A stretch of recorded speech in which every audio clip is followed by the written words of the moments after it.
Chapter 2, September 1st, 1939 through April 22nd, 1941. Krakow, Poland. Over my 16 years, I'd lived 3 different lives. The first was my childhood, full of peace and beauty and memories that lingered in my mind like a faint perfume, sweet but always just out of reach. My father owned a shoe repair shop, and Mama used to sing as she cooked us masterpieces of fish baked in cream sauce or lamb dumplings, her specialty. My brother, Zitzak, was 2 years younger than me, mischievous and playful. My sister, Sarah, a few years younger than that, had hugs that were made of magic, and she gave them freely. Our lives used to be perfect. Used to be. The Germans invaded Poland on my 13th birthday. A blitzkrieg that came with tanks and bombers and thousands of deaths before our country surrendered that same month. Poland became occupied territory under Germany's control, and Krakow replaced Warsaw as its new capital city. With our country's waving of the white flag, thus began my second life, enduring the occupation.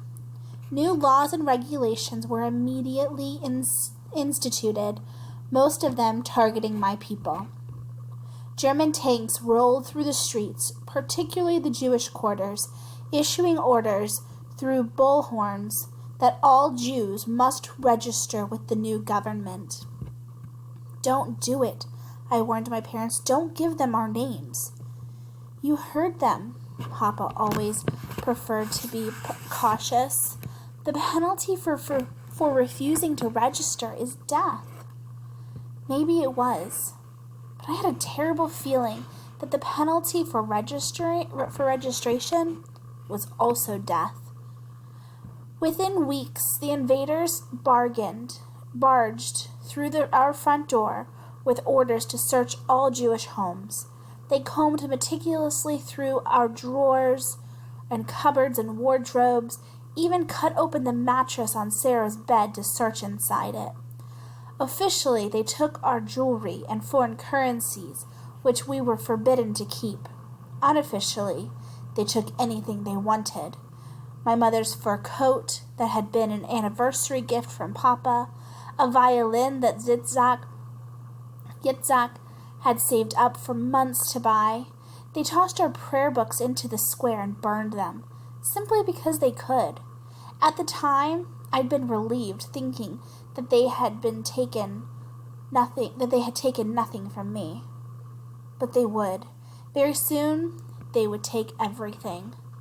Like a hungry fire, their destruction continued throughout the city.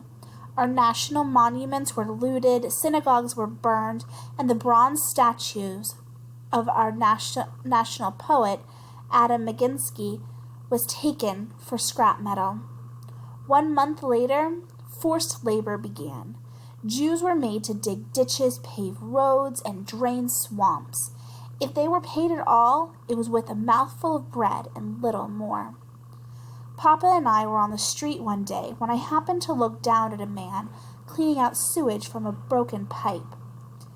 "That's a rabbi," I whispered. Papa took my hand and quickly pulled me along. "Don't look," he whispered. "Learn not to see anything, or to be seen." I did learn, better than he could have imagined. There were ways to move about the streets so as not to draw attention to oneself.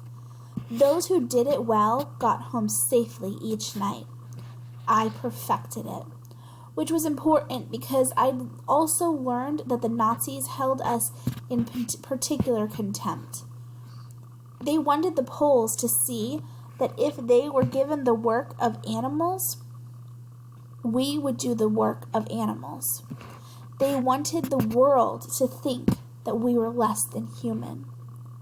At first, I thought it would be impossible for any civilized person to believe such absurdity, such ugliness. But that was only the beginning. By November, all Jews were required to wear the yellow Star of David on an armband, which created an entirely new set of problems for us. Now that we were easily identified, we became easy marks for Poles or Germans who considered harassment a cheap form of entertainment. One day, Mama took us into town. We were supposed to meet Papa at the corner outside his shoe repair shop, but then we heard a commotion nearby.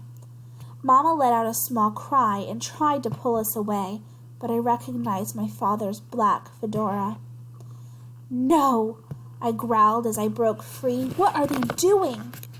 He had been stopped by a Polish police officer who was making him stand at attention while he ripped off pieces of my father's beard, one fistful at a time.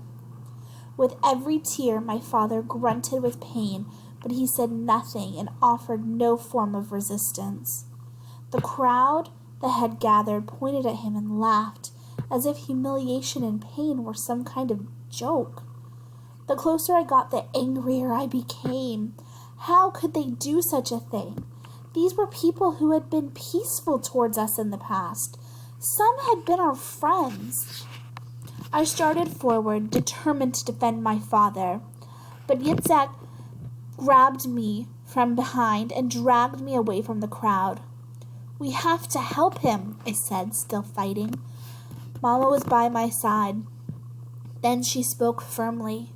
"Don't make it worse, Chaya. Let it be."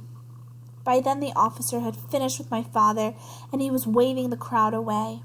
At one time, this would have been shocking behavior, but gradually, such abuse became common. Now it was accepted. The officer saw me glaring at him and only smiled, receiving pats on his back from members of the crowd. If he knew what I'd been thinking, he'd have arrested me. Late that night, I heard my father crying with my mother at his side. I'd never heard him cry before, and it crushed my heart. Afterward, he avoided going out on the streets, and if he had to, then he walked with his eyes down, hands stuffed in his pocket. They had not just taken pieces of his beard, they had robbed my father of his dignity, which was far worse. The new year, 1940, brought the tightening of the noose. My father lost his business and most of his savings. We sold my mother's china, my father's typewriter, and books. We traded extra clothes and household items for food, and my brother and I worked endlessly for Polish families, cleaning or doing odd jobs to earn less than a tenth of what we could have charged before the war. Then we were told our neighborhood was to become part of the German-only district, and we would have to leave. A member of the Jewish Governing Council of Krakow, known as the Judenrat, suggested that my father ought to seek housing for our family in the Podgorz district, set aside for the Jews. Thousands of others would soon be trying to get in, they warned us. Every apartment would be shared by 4 families, but the crowding was better than homelessness. Once winter came, that would be a certain death sentence. 4 families per apartment? My mother asked, her voice thick with concern. That's uncivilized. War is uncivilized, came in the reply. Take what we've assigned you, or the next family will. My family had never been wealthy, but our home was always clean and comfortable. The Judenrat directed us to a rickety apartment building that should have been torn down years ago. It had no heat or running water, and the room we were to share with another family was little more than a large closet. 5 of us won't fit in that space, Papa protested. But 4 of you will.